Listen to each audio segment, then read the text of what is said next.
Assalamualaikum warahmatullahi wabarakatuh. Innal hamdalillah nahmaduhu wa nasta'inuhu wa nastaghfiruh wa na'udzu billahi min shururi anfusina wa min sayyiati a'malina. May yahdihillahu fala mudilla lahu wa may yudlil fala hadiya lahu. Asyhadu an la ilaha illallah wahdahu la syarika lah wa asyhadu anna Muhammadan abduhu wa rasuluh. Ya ayyuhalladzina amanu taqullaha haqqa tuqatih wa la tamutunna illa wa antum muslimun. Ya ayyuhan nasu taqu rabbakum alladhi khalaqakum min nafsin wahidah wa khalaqa minha zawjaha wa batha minhuma rijalan kathiran wa nisaa. Wattaqullaha alladhi tasaaluna bihi wal arham innallaha kana 'alaykum raqiba. Ya ayyuhalladzina amanu taqullaha wa qulu qawlan sadida yuslih lakum a'malakum wa yaghfir lakum dhunubakum wa may yuti'illaha wa rasulahu faqad faza fawzan 'azima. Amma ba'd, fa inna asdaqal hadithi kitabullah wa khairal hadi hadi Muhammadin sallallahu alaihi wasallam wa syarrul umuri muhdatsatuha fa inna kulla muhdatsatin bid'ah wa kulla bid'atin dhalalah wa kulla dhalalatin finnar.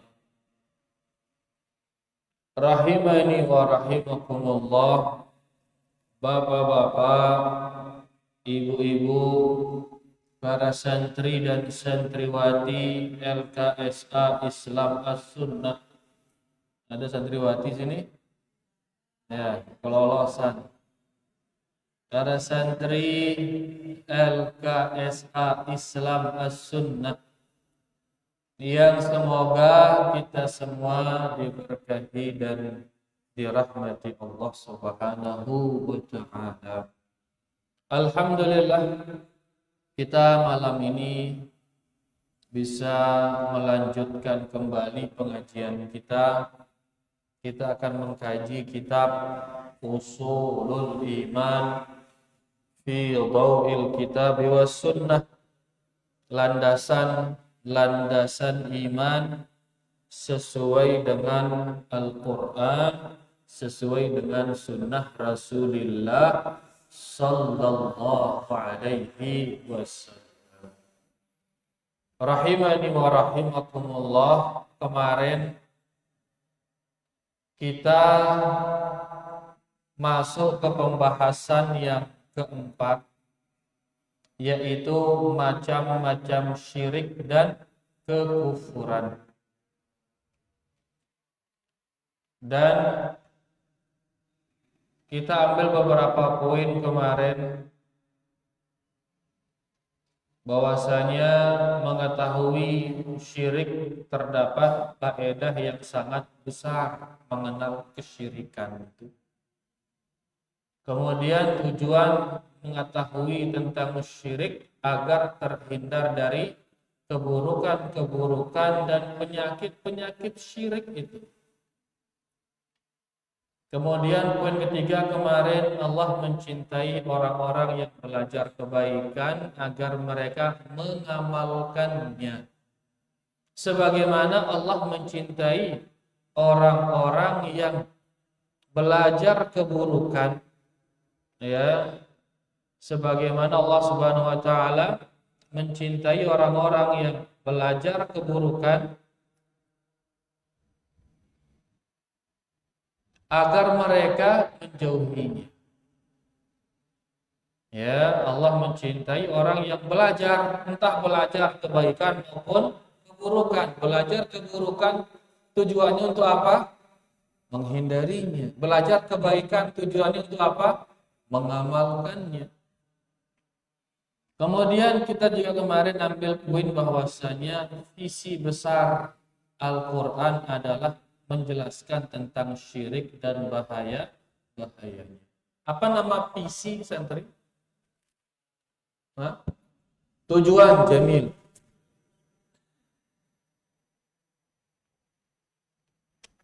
Tujuan besar Al-Quran adalah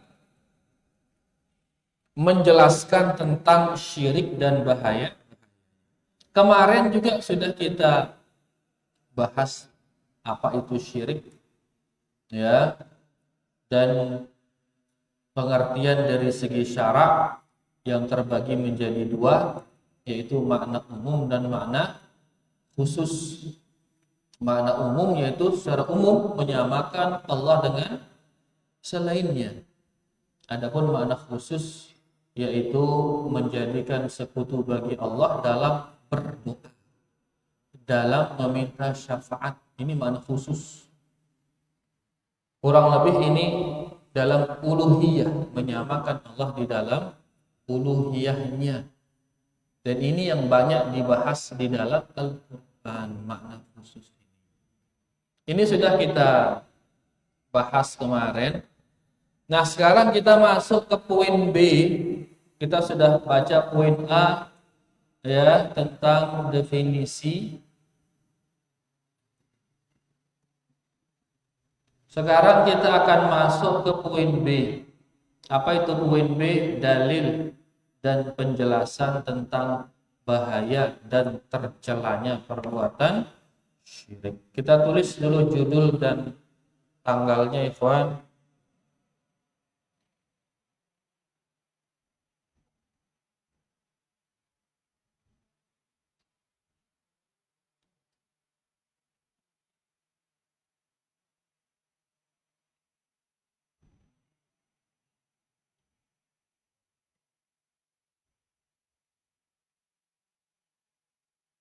Ayo ditulis judul dan tanggal. Masuk ke poin B. Dalil dan penjelasan tentang bahaya dan tercelanya perbuatan syirik. Kita akan baca dalil-dalil dan penjelasan tentang bahaya dan tercelanya perbuatan syirik. Ayah man yaqra, ayah bilakim yaqra. Bismillahirrahmanirrahim. Sebentar ya, Pak. Tanggalnya belum kita rubah. Tanggal berapa sekarang? 19 ya. 19, betul 19? Hah? Berapa sekarang? Oh iya, betul sudah ya. Masa 19 sekarang? Kayaknya sudah dekat. Belum kita rubah kayaknya kemarin itu. Iya betul 19. 19 Zulqa'dah. Ini berapa? 17 Mei ya. Yalah. Bermacam dalil menjelaskan dan mengingatkan bagaimana bahaya dan tercelanya syirik. Di samping akibat buruk yang akan menimpa orang-orang musyrikin baik di dunia maupun di akhirat. Jadi banyak sekali dalil menjelaskan bahaya syirik, menjelaskan bahaya syirik dan tercelanya pelaku syirik di dunia dan di akhirat. Dunia dan akhirat tahu mau keburukan pelaku syirik. Keburukan pertama, baca. Yang pertama, Sesungguhnya Allah Subhanahu wa taala telah mengatakan bahwasanya syirik itu adalah dosa yang tidak akan diampuni. Nah, syirik adalah dosa yang tidak akan diampuni. Kita tulis poin-poin kajian.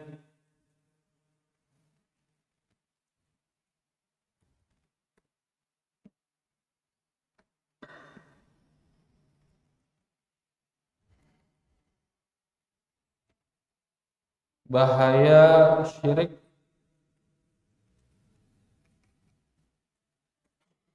Satu apa tadi? Apa bahaya syirik, Evan? Satu, dosa. Syirik adalah dosa yang tidak akan diampuni. Ya. Poin pertama, syirik adalah dosa yang tidak akan diampuni. Lanjut. Kecuali dengan bertaubat daripadanya sebelum meninggal. Nah, kecuali tobat sebelum meninggal. Gawe syirik. Lalu tobat itu sendiman meninggal, maka dosanya akan diampuni. Para sahabat laikan rete-rete penyembah berhala, rete-rete. Tapi kemudian mereka bertaubat, jadilah mereka manusia terbaik setelah para nabi. Begitu dah lain sangat noru ini. Wah doang lain ngadu bebadong. Ya, borong manok le otak kebun, le otak bangkat le mualan, wah doang. Dosa beli bisa mengeluarkan dari Islam. Tapi kalau kita taubat maka terhapus. Mun dek teman taubat, mbengkuna dia negin apa? Dia negin apa?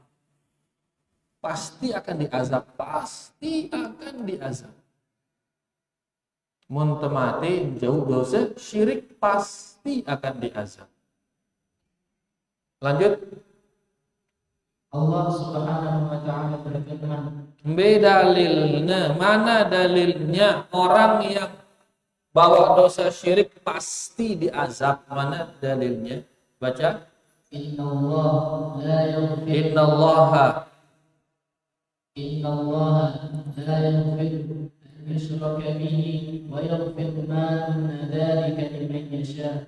Artinya, sesungguhnya Allah tidak akan mengampuni dosa syirik dan Dia mengampuni segala dosa selain dari syirik itu bagi siapa yang dikehendakinya. bagi siapa yang dikehendakinya. Apa dosa selain syirik, Ikhwan? Dosa apa selain syirik? Nah, apa maksiat apa contohnya? Berzina misal. Berzina kalau Allah berkehendak bisa diampuni dosa zina itu. Apalagi dosa yang lain selain syirik? Minum khamr kalau Allah berkehendak bisa diampuni minum khamr itu. Mana lagi yang lain? Berdurhaka kepada kedua orang tua, kalau Allah berkehendak bisa diampuni dosa itu. Apalagi ghibah, ini juga dosa, kalau Allah berkehendak bisa diampuni. Tapi kalau syirik, Allah sudah menyatakan dia begini ngampuninnya, dia begini, dia nyiksa ya pelaku syirik, dia begini ngampunin. Nah ini bahayanya syirik. Syirik adalah dosa yang tidak akan diampuni kecuali kalau tobat. Kalau tobat semua dosa akan diampuni, dosa-dosa yang kita taubatkan. Jelas ini? Alhamdulillah. Nomor 2, Allah Subhanahu wa taala menyebutnya sebagai kezaliman yang paling besar. baik. Yang kedua tulis Ikhwan. Syirik adalah dosa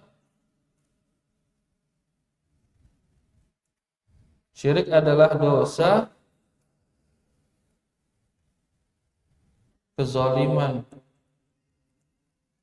yang paling besar. Syirik adalah dosa kezaliman yang paling besar. Di dalam Al-Quran Allah berfirman, misalkan wa qadha rabbuka alla ta'budu illa iyyah wa bil walidaini ihsana. Allah mewajibkan kalian bertauhid dan berbakti. Perintah pertamanya apa? Tauhid, perintah pertama. Maka dosa paling nomor satu, paling besar, dosa paling besar lawan daripada tauhid. Ya, makanya di saat menyebut nama dosa-dosa oleh Allah Subhanahu wa taala, dosa paling atas syirik, syirik, syirik dan terus syirik. Beberapa kali Allah menyebut rentetan dosa. Selalu dosa paling atas itu apa? Syirik. Karena dia dosa atau kezaliman yang paling besar, makanya disebut paling atas. Di antara dalil bahwasanya syirik ini kezaliman paling besar, baca inna syirka la dzulmun 'adzim. artinya Sesungguhnya mempersekutukan Allah adalah benar-benar kezaliman yang besar.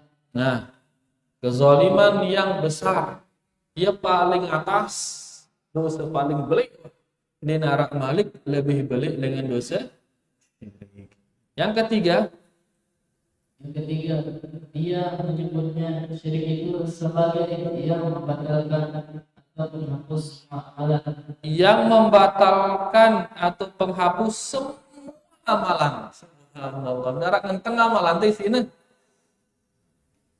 Ayo tulis nomor 3, Ikhwan.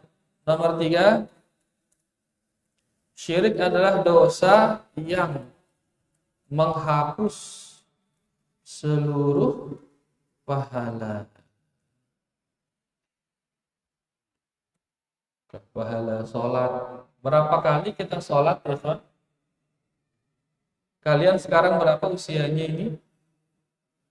15 tahun? Siapa kita tanya ini? Itu siapa itu? Bermajah itu gak pakai songkok itu? Hah? Ibn Majah berapa usianya? 11? 19? 17? Oh, lagi naik Uber ini. Lagi sedang mencari jati diri. Belum keruan jati dirinya ini. Sudah berapa kali sholat? Usianya sekarang 17 tahun. Sudah berapa kali sholat? Tidak bisa terhitung. Katakan 5 kali sehari. Kali 7 tahun lah katakan. Usia berapa mulai sholat Ibnu Majah? Katakan usia 10 tahun dia mulai sholat. Berarti baru 7 tahun dia sholat ini. Baru 7 tahun dia sholat. Dalam satu hari 5. Berarti kalau dalam 1 tahun berapa? Nah, 5 kali 365. Berapa dia? Sekitar 1835 sholat kurang lebih. 1800 sholat. Karena beberapa sholat enggak dilaksanakan mungkin sampai berbulan. Katakan 1800 sholat. Sholatnya Ibnu Majah ini 1800 dalam 1 tahun. Kalau dalam 10 tahun, kira dalam 10 tahun 18.000 sholat, 18.000 sholat, 18.000 sholat, bayangin. Yang kata Nabi SAW, sholat sunat saja, sholat sunat, satu sholat sunat khairun minad dunya wa ma fiha, kata Nabi SAW. Salat sunat qabliyah subuh itu pahalanya lebih banyak dari dunia dan seisinya. Salat sunat itu. Bagaimana kalau salat wajib mengumumkan belit pahalanya? Bagaimana kalau salat wajib dilakukan 18.000 kali dilakukan? Itu baru usia yang 17 tahun. Bengumbe kita usia monida sih 60 tahun kira-kira kita sholat lah. Sehingga boleh ganti pahala no. Ganti pahala. Cuman kalau mengerjakan syirik terhapus semua itu terhapus. Darah ngentang tegawe syirik. Itu baru sholat saja mana boleh pahala. Belum lagi ibadah-ibadah yang lain. Belum lagi ibadah-ibadah yang lain. Ya, berarti luwih gadi pahalana, seluwih pahalana mun kamu syirik hilang semuanya itu hilang. Kenapa demikian? Saking besarnya dosa syirik. Saking beliknya dosa syirik niki. Sehingga sebelik-belik pahalan dengan telannya si dosa syirik, telannya hilang jemaah. Saking besarnya dosa syirik. Makanya para nabi diutus, Al-Quran diturunkan, semuanya itu melarang dari bahaya syirik. Saking beliknya dosa syirik ini. Jadi nomor 3 ini cukup menjadi hal yang sangat mengerikan ini. Bisa dikatakan syirik adalah dosa yang menghapus seluruh pahala. Darah tentang mana dalilnya? Baca. Walaqad uhiya ilaika ila alladziina min qablika Lain min qablika la in asyrakta la yahbatanna 'amaluka wa la takunanna minal khasirin. Artinya, dan sesungguhnya telah diwahyukan kepadamu dan kepada nabi-nabi yang sebelummu, jika kamu mempersekutukan Tuhan, niscaya akan hapus amal-amalmu dan tentulah kamu termasuk orang-orang yang merugi. Diwahyukan kepadamu. Mu itu siapa? Nabi Muhammad sallallahu alaihi wasallam. Telah diwahyukan kepadamu ya Muhammad. Kalau kamu berbuat syirik, terhapus seluruh amalanmu. Nabi Muhammad ini diancam ini. Banyak enggak pahalanya Nabi Muhammad? Duit gadi jauh dari kita pahalanya jauh. Tapi walaupun gitu banyak pahalanya, kalau dia berbuat syirik, bagaimana dia terhapus juga seluruh amalannya. Terhapus. Ini menunjukkan besarnya yang namanya dosa syirik itu. Maka cocok ya, dakwah Nabi ini, dakwah sunnah ini selalu syirik doang balak nih. Apa ngebahas pasti ke masalah tauhid dia lari. Ngebahas fikih ke tauhid ingetang itu. Bahaya syirik no ingetang itu. Ngebahas sejarah ke bahaya syirik ingetang itu. Ngebahas hadis, ngebahas tafsir, ngebahas apa saja dakwah sunnah ini selalu diingatkan kita tentang tauhid dan bahaya syirik. Kenapa? Karena begini bahayanya ini. Kalau sampai terjerumus, apa yang terjadi? Seluruh pahala akan hangus, akan hilang. Nas'alullah salam wal afiyah. Enggak kesabar-sabar dengar kata syirik nih. Kesabar-sabar dengar kata kufur ini. Ya, karena tujuannya adalah agar kita benar-benar sadar untuk menjauhinya. Karena kesyirikan ini terjadinya biasanya terjadi awalnya itu gara-gara lupa. Lupana peringatannya payu adeng-adeng gawina si kode-kode dulu seret suwe-suwe syirik beli juga. Nanti kita akan baca nanti sebab terjerumusnya manusia ke dalam kesyirikan, nanti kita baca setelah ini. Yang keempat, Allah menyebutkan bahwa di dalam perbuatan syirik terkandung unsur pelecehan terhadap kemuliaan Tuhan. Pelecehan terhadap Allah Subhanahu wa taala, Tuhan semesta alam. Terus dan menyamakannya dengan yang lain. Karena menyamakannya dengan yang lain. Ayo kita tulis ikhwan nomor 4. Syirik adalah dosa yang merupakan pelecehan terhadap Allah Subhanahu wa ta'ala.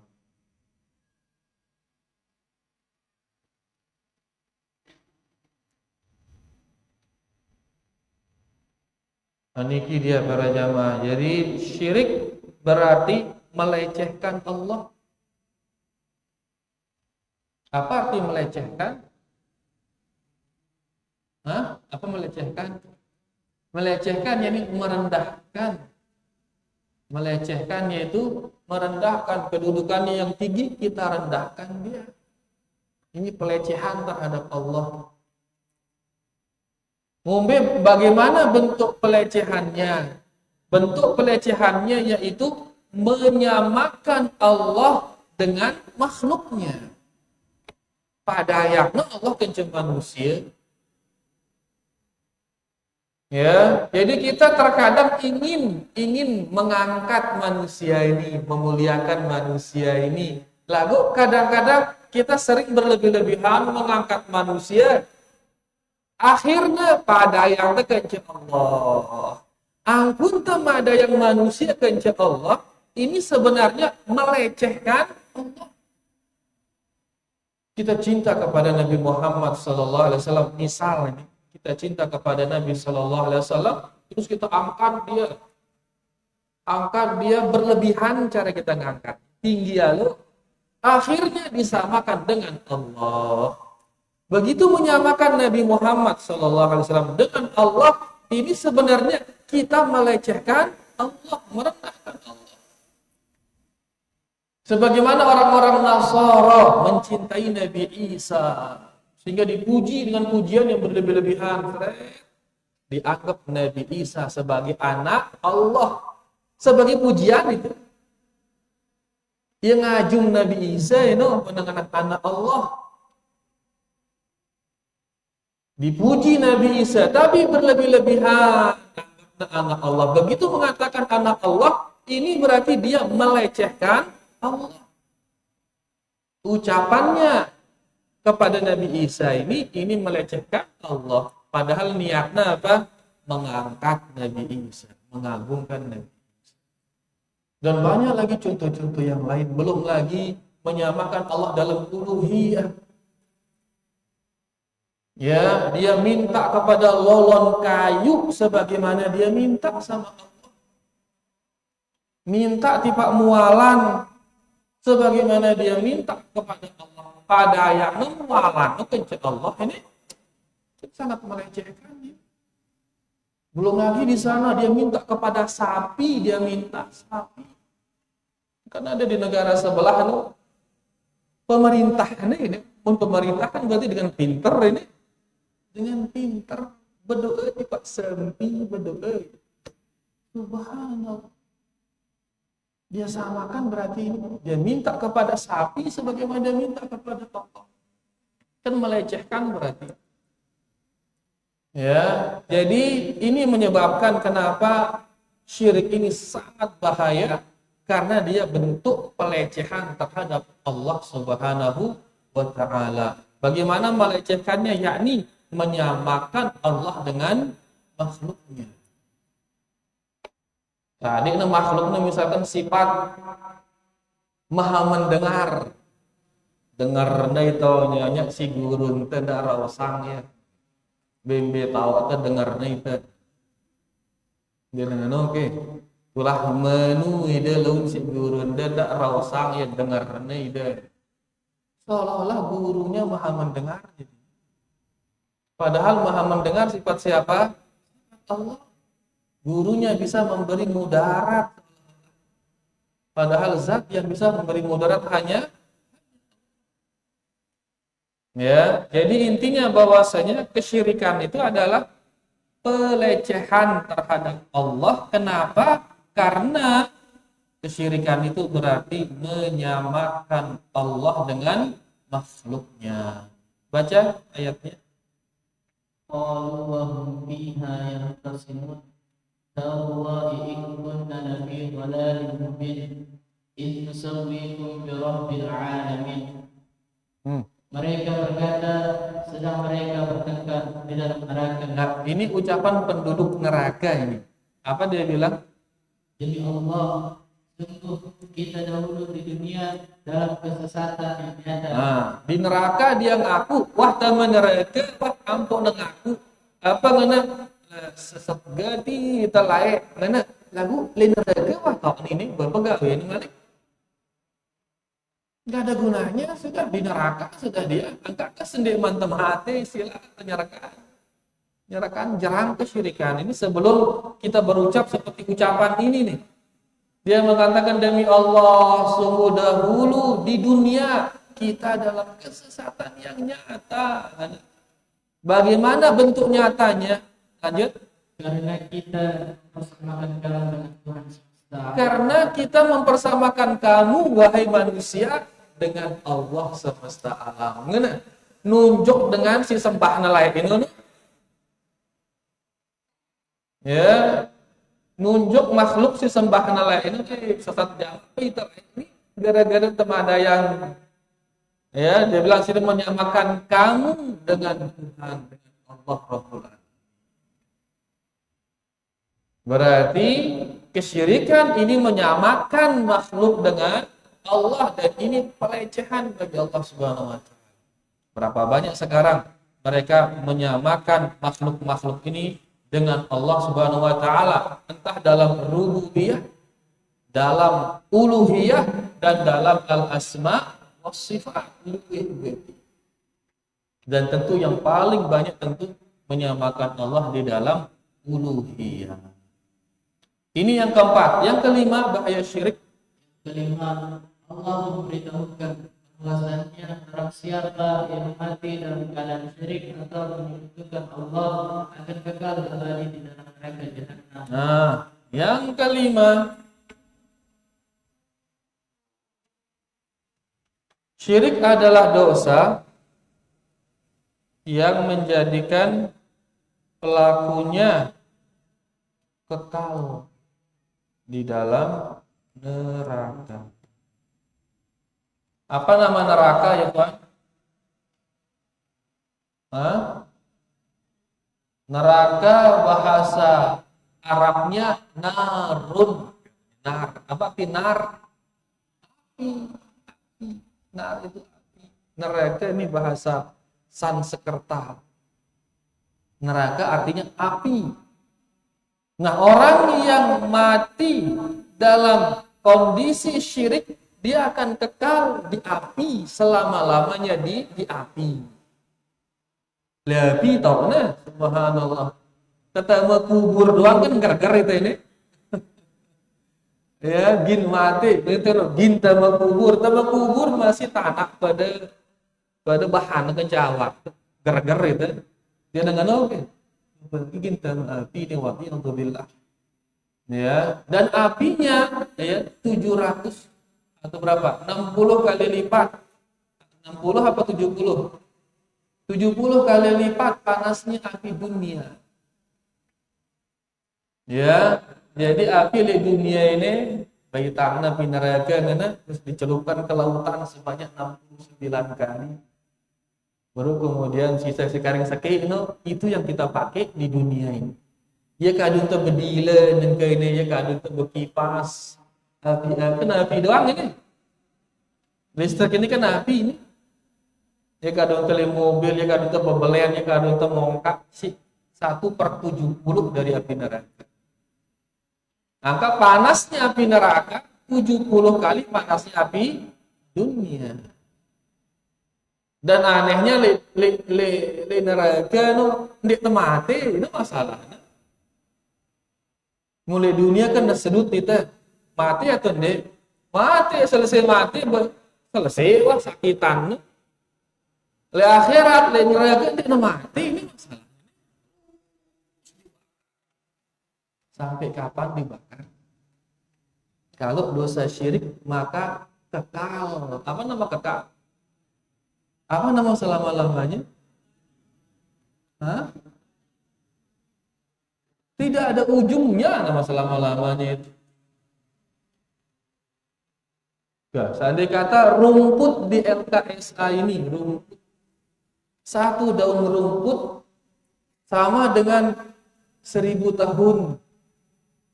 Satu daun rumput sama dengan 1000 tahun. Dia habis rumput itu, masih lanjut yang namanya selama. Berapa banyak rumputnya kayak sekarang? Itu nama selama-lamanya. Itu kalau kita mati membawa dosa syirik. Nah, ngeri ya tuh dia ini. Santer ngeri ini. Ya, sehingga sebenarnya kita kalau ada yang memperingati kita dari bahaya syirik, tedemen harusnya tedemen. Menunjukkan dia sayang kepada kita. Makanya Allah memperingati kita bahaya syirik. Rasul memperingati kita bahaya syirik. Al-Quran seluruhnya isinya memperingati kita bahaya syirik. Maka dai-dai, ustaz-ustaz yang memperingati kita bahaya syirik, ini menunjukkan dia senang sama kita, dia sayang sama kita. Lalu justru menarik ustaz balak syirik, langsung tunjuknya sesat ini ustaz radikal, teroris, teplentong, lain macam-macam. Padahal harusnya kita bersyukur masih ada dai yang siap memperingati kita tentang bahaya syirik. Dan tantangan dai yang mencegah orang melakukan syirik itu tantangannya luar biasa. Dia akan dibenci, dia akan dikucilkan, dia akan dihina, macam-macam. Dia dengan oke. Nah, muntahan dakwah bahaya syirik langsung sudah. Wahabi ini, kan? Macam-macam. Dia akan dijauhkan, dia akan dikucilkan, dihina. Tapi siap dia dengan itu. Kenapa? Karena sayangnya kepada kita. Untuk dia bahas tauhid. Ustaz Yazid hafizahullah, Ustaz Yazid rahimahullah taala dengan awal dakwah sampai meninggalnya.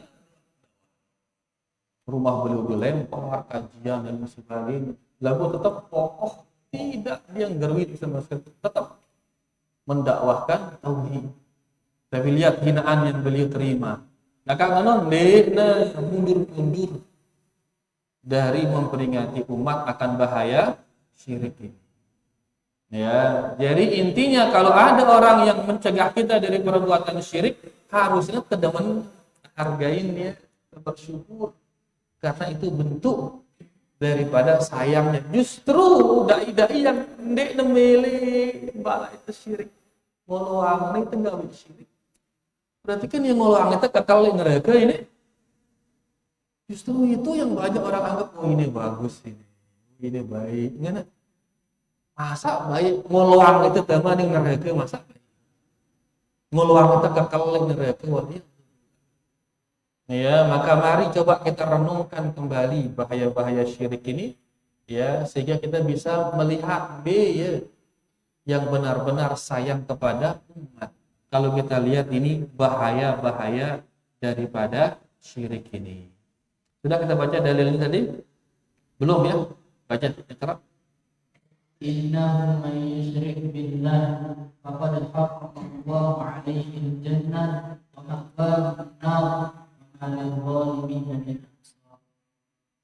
Sesungguhnya orang yang mempersekutukan sesuatu dengan Allah, maka pasti Allah mengharapkan kepadanya surga dan tempatnya adalah neraka.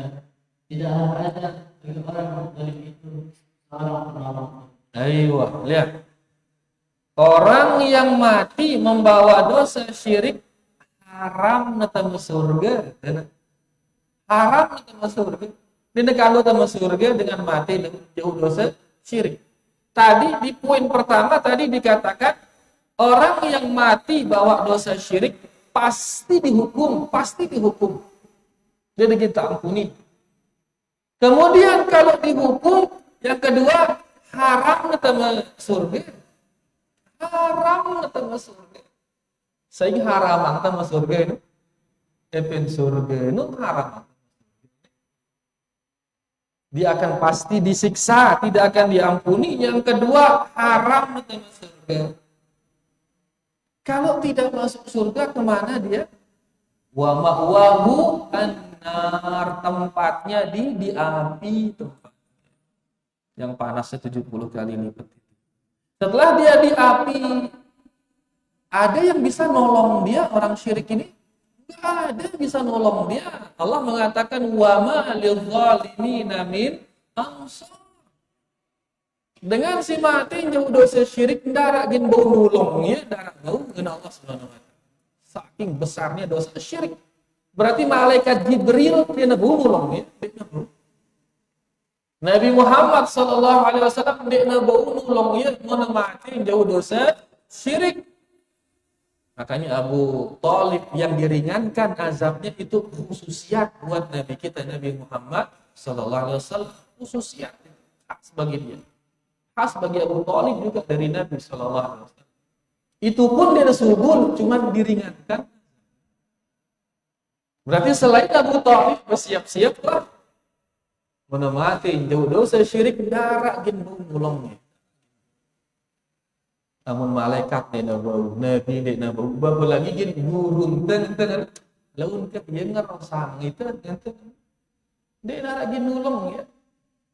Siapa bilang gitu? Allah mengatakan. Makanya satu-satunya cara selamat adalah dengan meninggalkan kesyirikan. Dan kita tidak akan bisa meninggalkannya kalau belum kita pelajari mana dia syirik itu. Itu makanya di awal bab jelaskan bahwasanya Allah mencintai orang yang mempelajari tentang kesyirikan dengan tujuan untuk meninggalkan kesyirikan. Maka mari kita pelajari dia tentang kesyirikan ini dan tujuan kita adalah untuk meninggalkannya. Karena meninggalkan syirik itulah satu-satunya jalan kita selamat dari neraka Allah Subhanahu wa taala. Ini poin kelima para jamaah bahwasanya dosa syirik ini adalah dosa yang menjadikan pelakunya kekal di dalam neraka wal'iyadzubillah. Lanjut lagi dikit. Dan bermacam-macam dalil lagi yang terdapat di dalam Al-Quran. Ya, jadi masih banyak lagi dalil-dalil di sana yang menunjukkan akan bahaya daripada syirik, tapi seluruh dalil itu dimasukkan ke dalam 5 ini, dikategorikan dia menjadi 5 kategori ini, di mana syirik adalah dosa yang tidak akan diampuni. Dia ingin tak ampuni dosa syirik ini, pasti diazab pelakunya pasti. Yang kedua, syirik adalah dosa kezaliman yang paling besar. Dosa nomor sekian adalah syirik paling atas.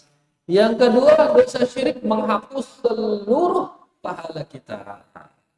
Pahala haji, pahala umrah, pahala sedekah, pahala sholat, semuanya terhapus pada jamaah. Bahkan puasa dikatakan pahalanya tanpa batas bisa terhapus oleh dosa syirik.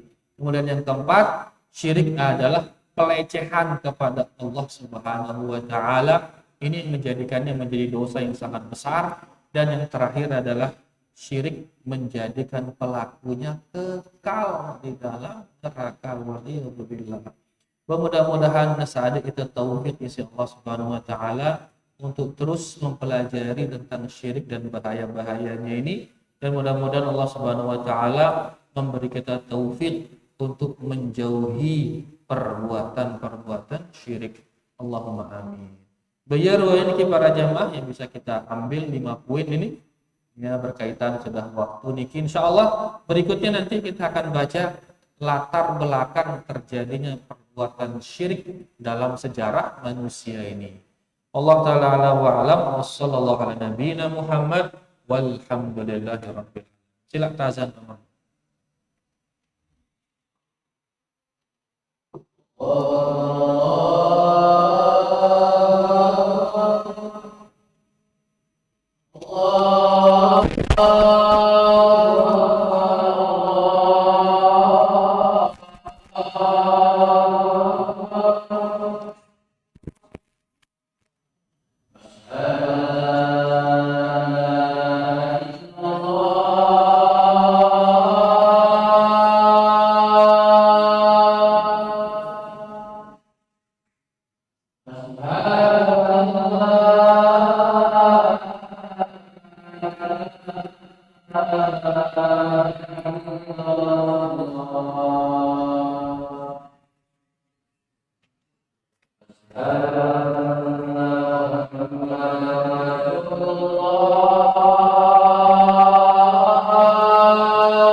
Allahumma salli ala Muhammad wa ala ali Muhammad kama sallaita ala Ibrahim.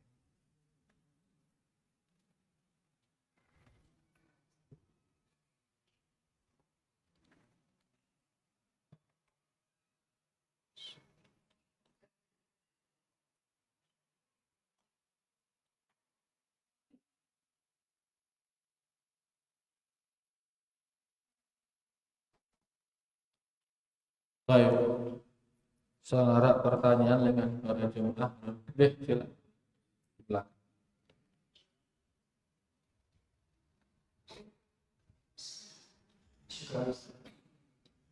Berkaitan dengan bahaya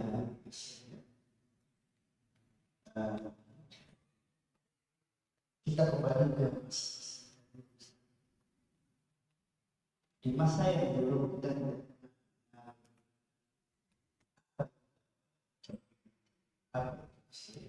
kita telah mengamalkan dulu ketika dakwah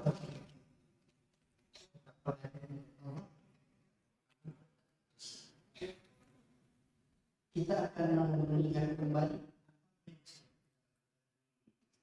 dan terdekat jauh itu tetapi dosa. Ya. Apakah hal yang menyimpang masih dosa atau bagaimana? Iya. Jadi di antara rahmat Allah SWT kepada manusia ini, di antara bentuk sayangnya Allah kepada manusia ini, yaitu Allah tidak menghukum manusia ini sampai dia mengetahui hukumnya. Allah tidak akan mengazab manusia ini sampai dia mengetahui hukum daripada pelanggarannya itu. Allah tidak akan menghukum manusia misal yang minum khamr kalau dia nggak tahu kalau khamr itu haram. Kalau dia nggak tahu khamr itu haram. Allah nggak akan menghukum orang yang bermain judi kalau orang itu nggak tahu bahwasanya judi itu haram. Karena kejahilan ini bisa menyebar di mana saja dengan bentuk yang berbagai macam. Ya, bahkan ada seorang syekh adakan daurah kemarin di Mataram, diundang. Dia dari Yordania. Dia bilang ada mahasiswanya dari Rusia, mahasiswanya. Setelah dia lulus di universitasnya, dia pulang berdakwah di pelosok Rusia. pelosok Rusia dalam sekali. Setelah dia dakwah Islam, disuguhi makanan biasa, daging dan lain sebagainya. Ternyata di tengah-tengah makanan itu ada botol khamr ditaruh. Begitu dia lihat, apa ini? Dia bilang, ini khamr. Kaget dia dai itu. Kenapa kalian hidangin saya khamr, katanya. Nanya orang-orang itu terus, kenapa emangnya? Kata dia, ini khamr ini dosa besar kalau diminum. Oh, dosa besar ya, dosa ya, kata dia. Kita biasa minumnya. Ngana. Ini cerita Syekh itu. Ini menunjukkan bahwasanya ada juga kaum muslimin yang nggak tahu khamar itu dosa. Makanya beliau mengatakan ini menunjukkan kejahilan itu bermacam-macam, bertingkat-tingkat. Ya. Nah, di antara bentuk sayangnya Allah kepada kita yaitu kita tidak dihukum sampai kita mengetahui hukum daripada pelanggaran itu. Ini bentuk sayangnya Allah Subhanahu wa taala. Allah berfirman, "Wa ma kunna mu'adzibina hatta nab'atsa rasula." Kami tidak akan menghukum seseorang sampai kami utus kepadanya rasul, yakni sampai dia paham apa yang diwajibkan kepada dia. Makanya orang beriman kalau orang beriman kalau diturunkan kepadanya wahyu, orang beriman mengatakan sami'na wa ata'na. Itu orang beriman. Orang beriman kalau diturunkan kepadanya wahyu, dia akan mengatakan sami'na wa ata'na. Apa arti sami'na? Sami'na artinya fahimna, kami paham ya Allah. Wa ata'na, kemudian kami amalkan ya Allah, kami lakukan ya Allah. Jadi dia melakukan setelah dia paham. Nah, kalau orang Yahudi dia mengatakan sami'na, kami paham ya Allah, tapi asaina, kami enggak melakukan. Adapun kalau orang dia enggak paham dari awal, memang dia enggak paham dengan awal, dia enggak tahu kewajiban, dia enggak tahu ini larangan, maka dia tidak akan dihukum. Yang dihukum itu yang dia tahu, terus asaina, kami enggak mau. Nah, oleh karenanya, karena Allah Subhanahu wa taala tidak akan menghukum kita kalau kita enggak tahu, maka orang-orang yang melakukan kesyirikan murni karena dia enggak tahu, orang-orang ini terampuni dia. Makanya ada istilahnya al-udhru bil jahli. Dia dapat uzur karena kejahilannya.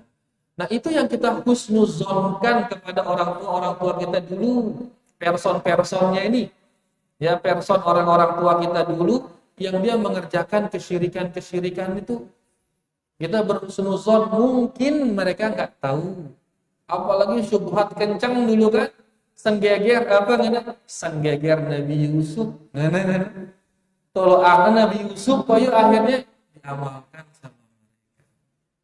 Ya, terus apa dah macam-macam kan, apa dah selain Nabi Yusuf apa dah? Tongkat Nabi Sulaiman, macam-macam. Ya, akhirnya orang tergiur. Nah, mereka yang melakukan kesyirikan dulu tanpa dia tahu kalau itu syirik, ya, maka tentu Allah Subhanahu wa taala tidak akan mengazabnya. Itu yang kita husnuzonkan. Karena dia tidak ada dosanya, dulu itu dia melakukan karena tidak tahu, maka tidak ada dosa. Karena tidak ada dosa, ya sudah, aman dia. Kenapa nggak ada dosa padahal dia kerjakan syirik? Karena dia mengerjakannya karena tidak tahu kalau itu syirik. Nah, sekarang kita ini sudah tahu, kita sekarang senggeger daka naranin, senggeger Nabi Sulaiman, tetap syirik gitu. Ya, azimat dengan kayu, aranina dengan tongkat Nabi Sulaiman, dengan tawate ya dengke, maka itu syirik. Kalau kita lakukan, dia siap-siap kena dosa. Karena sudah tahu kita sekarang. Maka kita sekarang tugas kita adalah tinggalkan perbuatan syirik itu. Yang kedua, jelaskan kepada yang lain dengan penuh hikmah, jelaskan kepada mereka bahaya syirik. Jadi kalau dilakukan karena ketidaktahuan Pak Guru, maka aman dia. ya tidak tercatat baginya dosa. Nah, kita sekarang sudah tahu, kita ini sudah tahu, maka jangan kita noak-noak. Ya, jangan noak-noak untuk nabi namanya melakukan kesyirikan. Mudahan jelas Pak Guru. Allah Ta'ala. Oke, sila, Firin.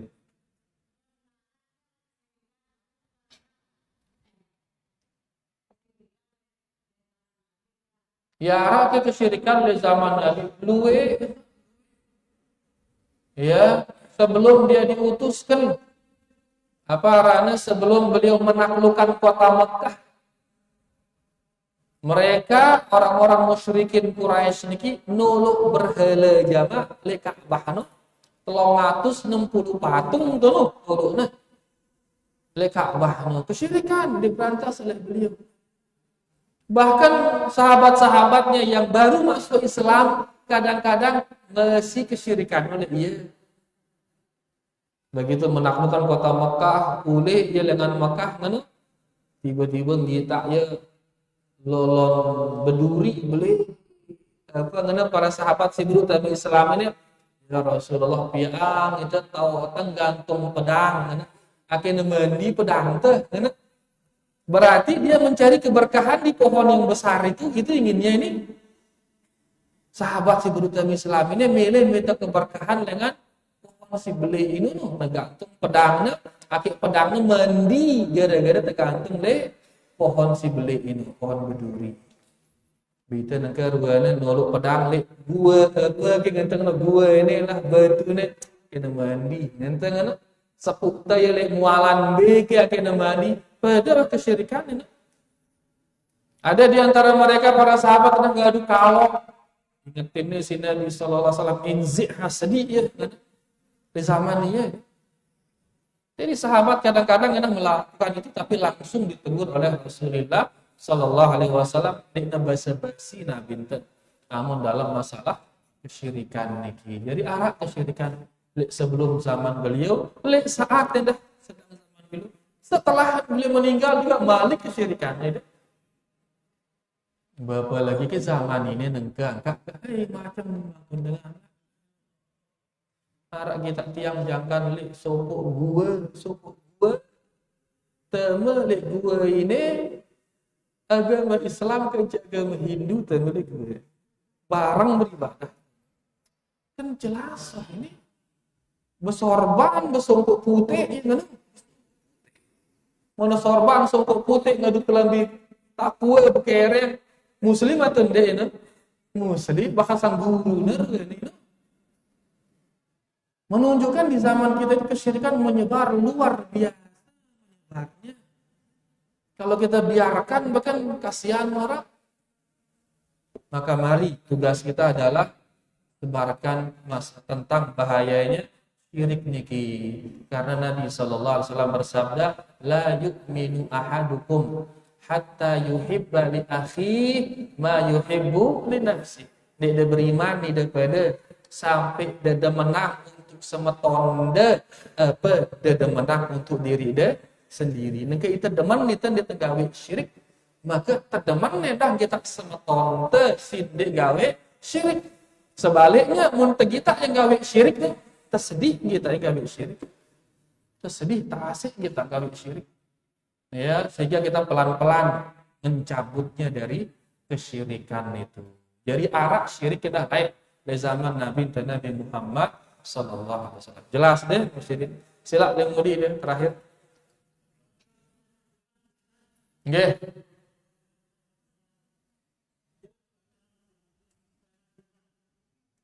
Apa namanya coba ambil mic no, memang jelas nih. Ambil mic no. Bapak buat coba.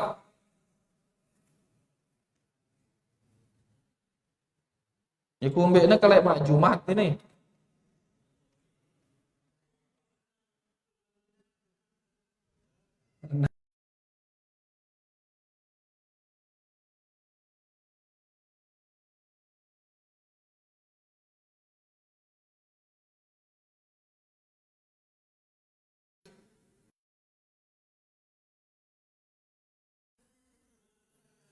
Nekadu nginam. Saya nginam ya. Oh ya haus lu nih dia. Ya sangkata aning kubur bersiang kubur jarak bersiang kubur bedak yang nginem ya ngan oke nah bom dia ngomong mana kan aja jauh dia bilang galama Jumat ai aning kubur ya nakadung nginum si anak-anak no sang ya haus seru ada bersiang kubur galama Jumat akhirnya terus dengan isi duri. Begitu selesai membersihkan haus dia minum, dia ngombe-ngombe. Lagu, hah? Dar minum karena ya haus, dia syirik dia ngombe-ngombe.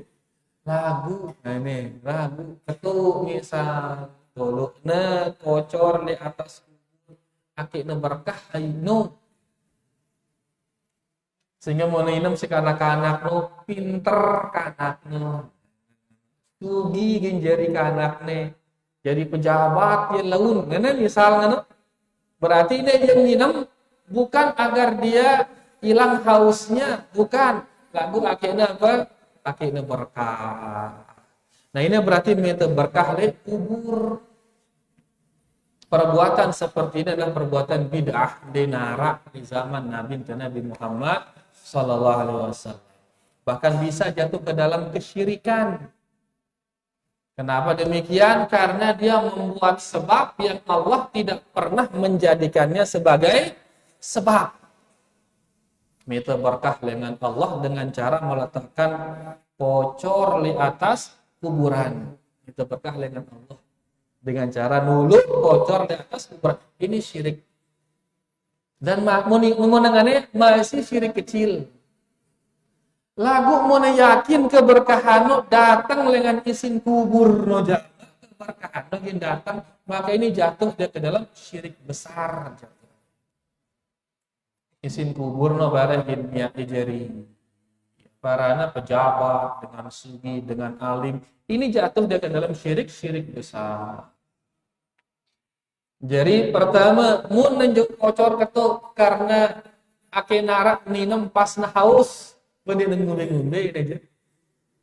Jauh kocor ketuk minta berkah dengan Allah dengan cara diletakkan di atas kubur. Ini kebid'ahan bisa jatuh ke dalam syirik kecil. Lagu mun minta berkah di isin kubur no jama maka ini bisa jatuh ke dalam syirik besar. Laik Mami rahimahullah taala sering bercerita karena beliau lihat sendiri.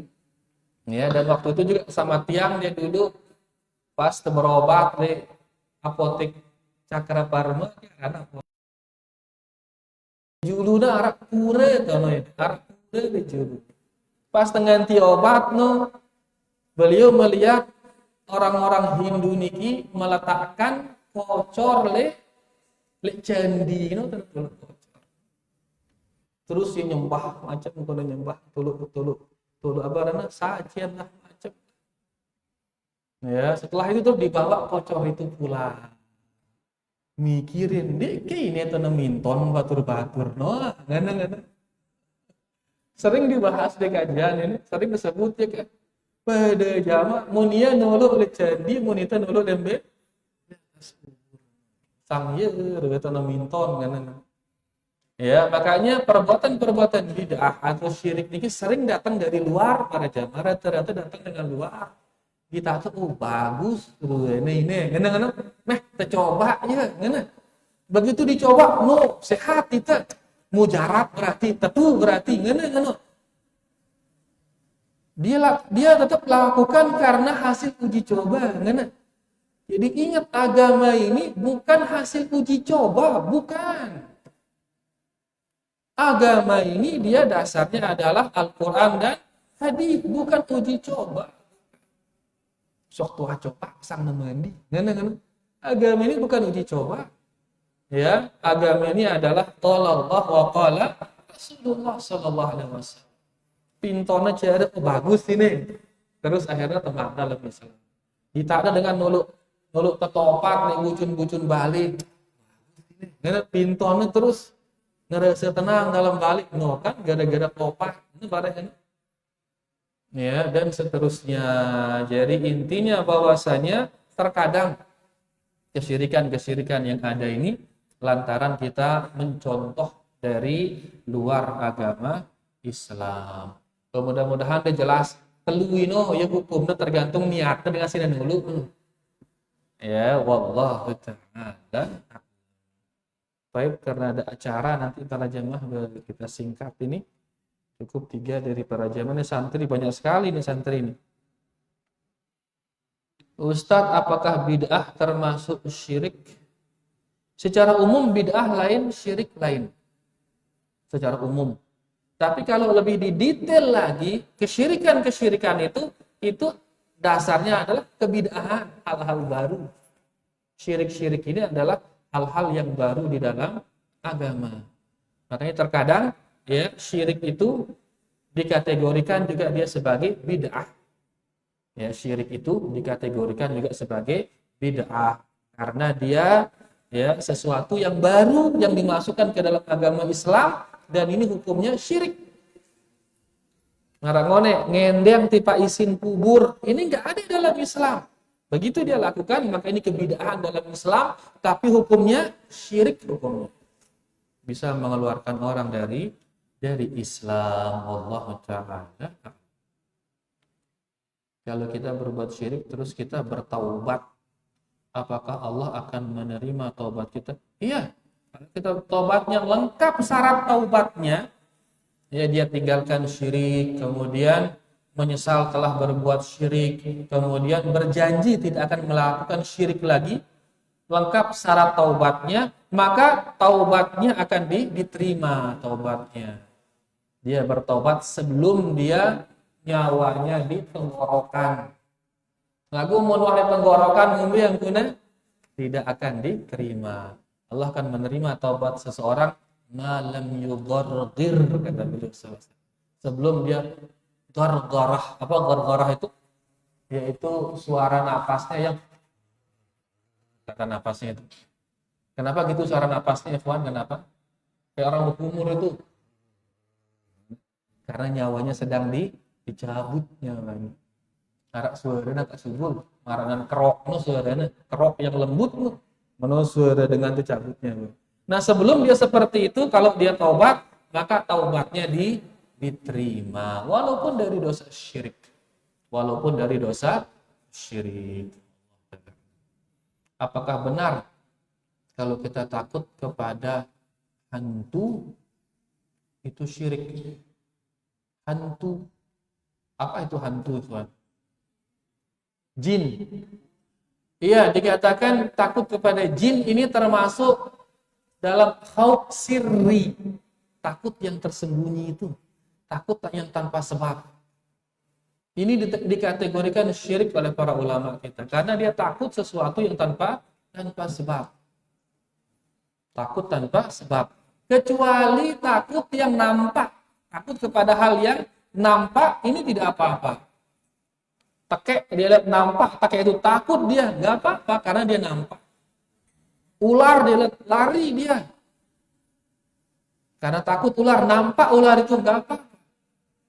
Jin berubah jadi ular, takut dia karena dia lihat ular. Gara-gara hal yang nampak dia takut lari dia, nggak apa-apa. Jin berubah jadi hantu.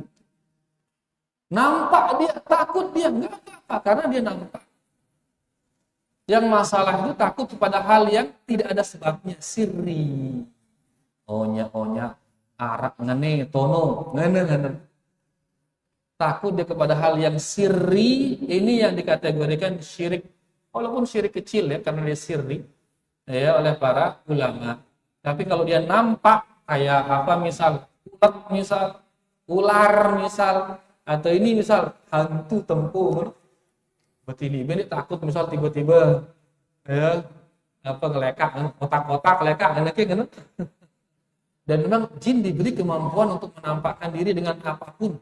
Tapi ingat dia menampakkan diri dengan hal-hal yang buruk biasanya. Ya, adapun pun malaikat dia menampakkan diri dengan hal-hal yang baik. Ya, intinya bahwasanya kalau dia nampak maka dia ini takut kepada hal yang nampak, hal yang ada sebabnya, tidak mengapa dia. Lalu takut kepada hal yang tersembunyi, ini dikategorikan kepada syirik dikategorikan ke dalam syirik oleh ulama kita. Mudah jelas santri ya. Wallahu ta'ala a'lam.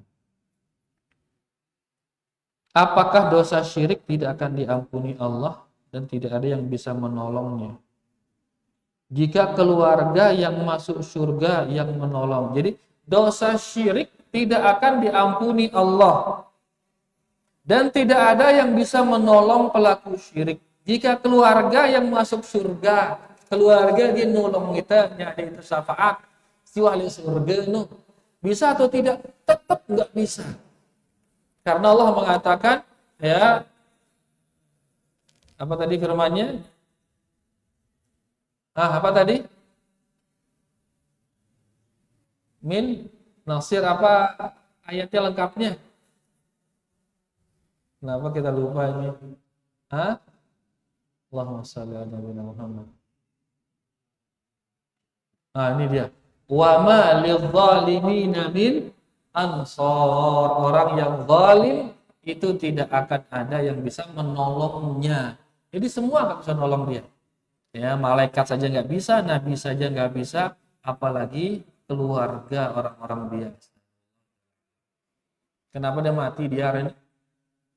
Sengaja dimatiin?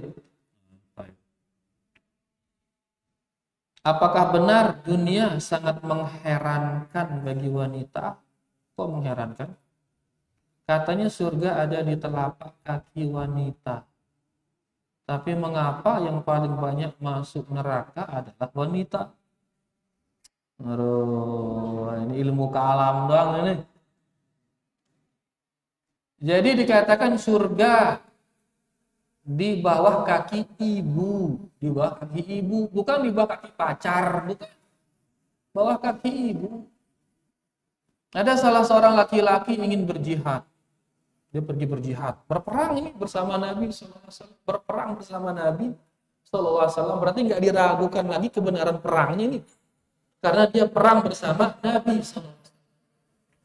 Ditanya laki-laki ini, ada ibumu? Punya kamu ibu?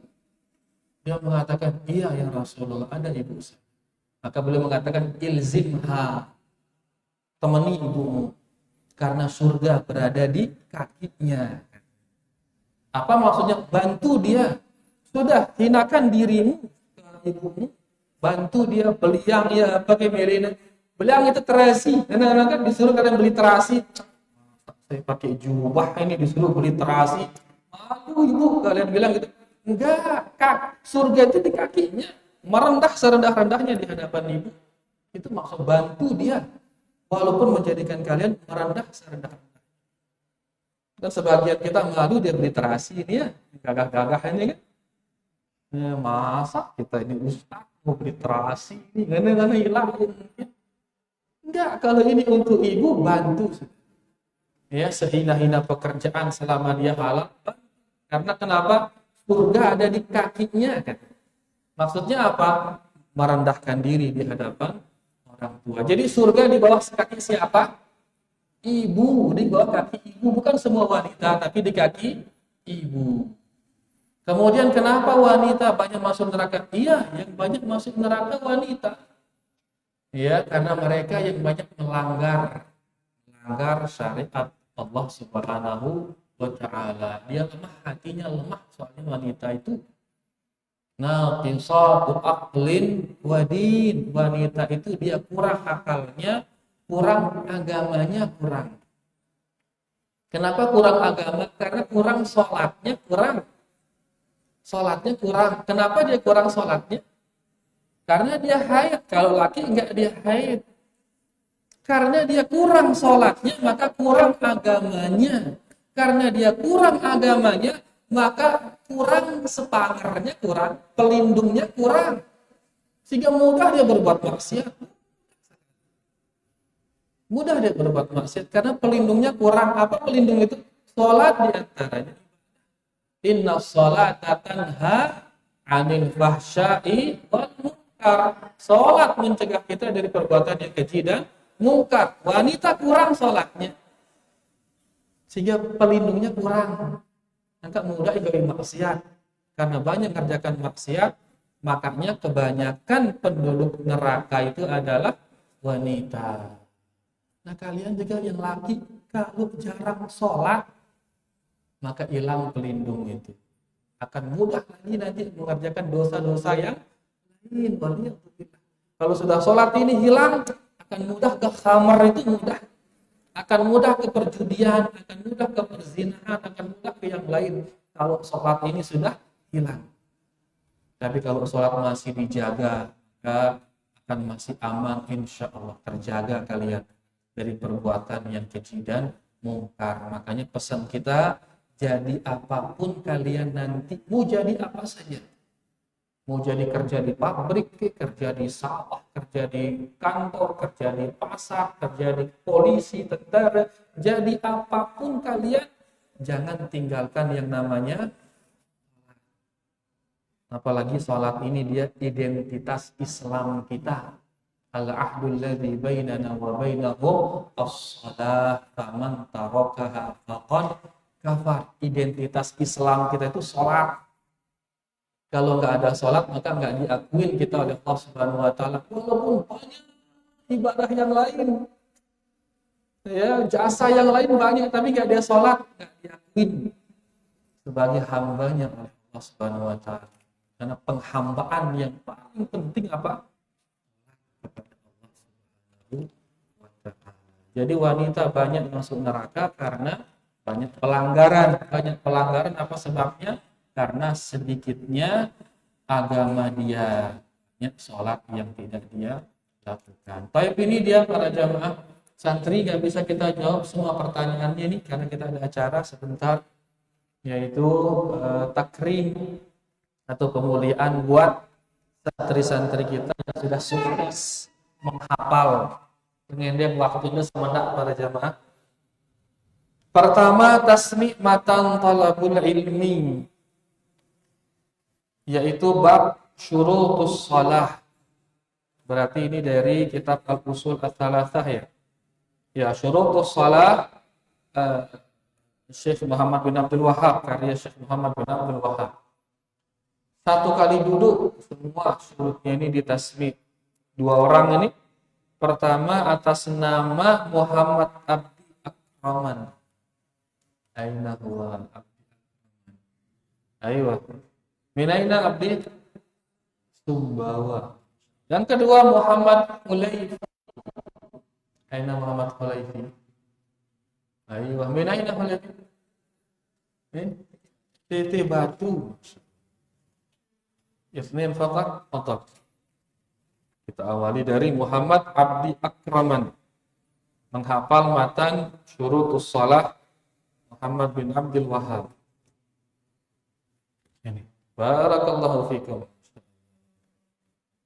Ini tenang, amplopnya ada, diliupkan ada doang dari amplop mana ini.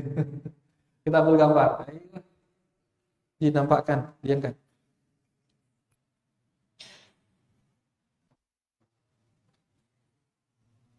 Kelas, baik, barakallahu fikum. Demikian para jamaah.